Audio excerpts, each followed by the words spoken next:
Cataclysm. What do you mean across? Like, you mean both ways instead of a one-way street? Okay, so you're adding one more lane in that little street. Going the other way. Just saying, consider it. I think traffic flow wise, it'll be a little bit safer. I don't think the Fifth and O'Fallon intersection is a traffic jam anymore. I think it's functioning really well. Just consider it. Like I said, every time I go down in that neighborhood and I got to go down Fourth, I'm thinking about pulling my mirrors in or something. It just seems so narrow down there. I have a question. Do you know why they made it a one-way in the first place on Fifth?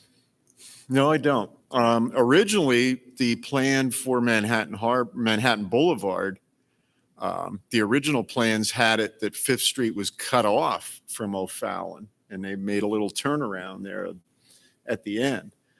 Council at that time made the developer change it so that they could access from Fifth Street. Okay. So it was a two-way at one time. I think when Manhattan Boulevard construction started, that's when they changed it in a one-way westbound. Just the one block. Because I'm thinking 42 years this way I ride down the streets.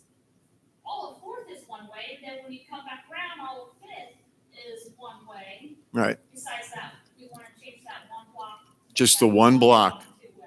Correct. Just the 100 block. Just to be able to access that neighborhood instead of going around to Fourth. Yes, Having two ways to access back there, correct. but then get off of there in one block. You're going.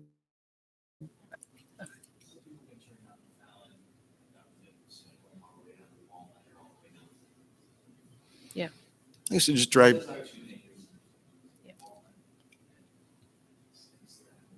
Fine. Yeah, and the other part of the the PowerPoints that I sent to you guys was other things like changing Irvin Terrace to the other direction, but that would require KYTC approval, which we know is not easy.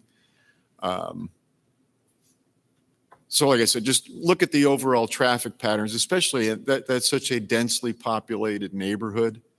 One of the things I'd like to, well, we'll bring it up in the strategic planning is to activate the alleys so people use more off-street parking. The other thing I proposed in a separate email was to officially deem the area at 6th and Berry, the city property there, all the different parcels as Memorial Park. The reason for that would open us up to be able to use park funds to improve that property, put in extra facilities, et cetera. Right now, it is not officially part of our park system. And the park tax has to be used for parks.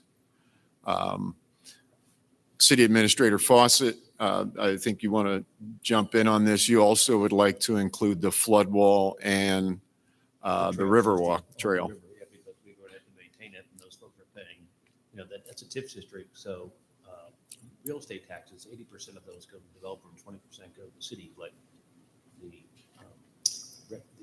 park tax, 100% goes to the city. So those folks are paying quite a bit of money in park taxes, and they've been complaining that they want the trails to be maintained. And actually, Rick's and his crew have been down there this week, cutting them back. But also, there's expense having these trails, as Jared pointed out in his presentation. So we think some of those park fees that those folks are paying should go to that area as well, as treat that as a park as well.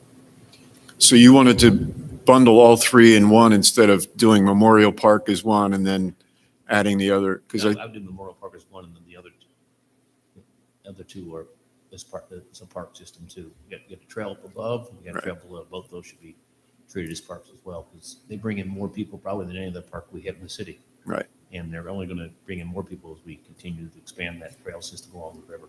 So we would have to change the ordinance, which would be a first and second reading, correct? Right. All right. It recognizes all the other parks except those two. So the only concern I have is, and I love that green space and I love it being a park, but it's got to be one of the most valuable parcels of real estate in the city, I would think. I might be wrong, but I And would we can think. always revert.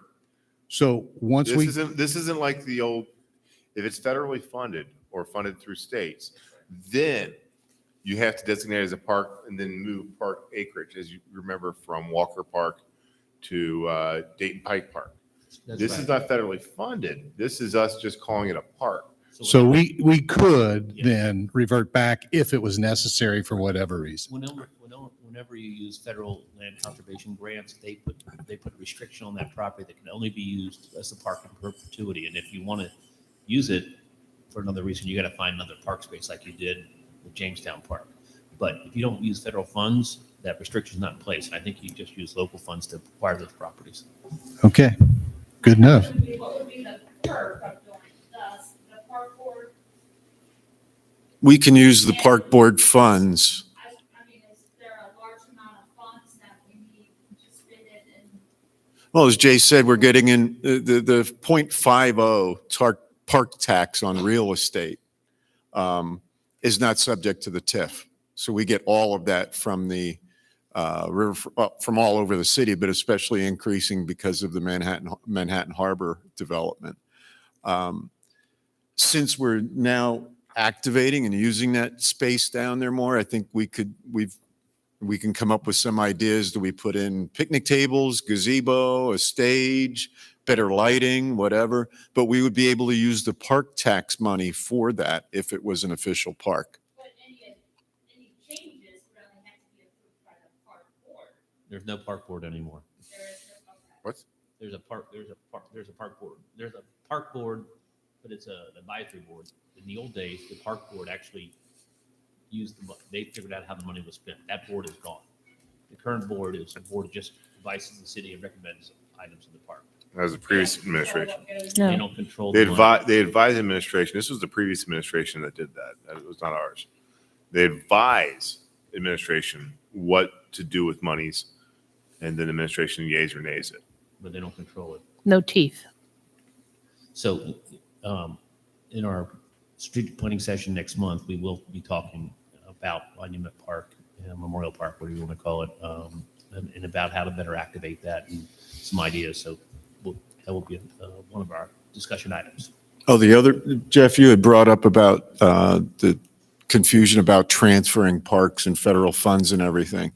The other park that we can't touch or do anything with or sell off is Sargent Park, because that was deeded over to the city and the county It's in a trust. It's in a correct. trust, yes. If we abandon Sargent Park, it goes back to the estate of the original Yeah. donor. You can, if you do anything other than a recreation there, it can be reverting back. Right. So you got to maintain the recreational purposes there. But those are the two new items that I thought, since I sent them out in email, we can't do a discussion all the way around by email. It has to be done in open session. That's why I wanted to bring it up tonight.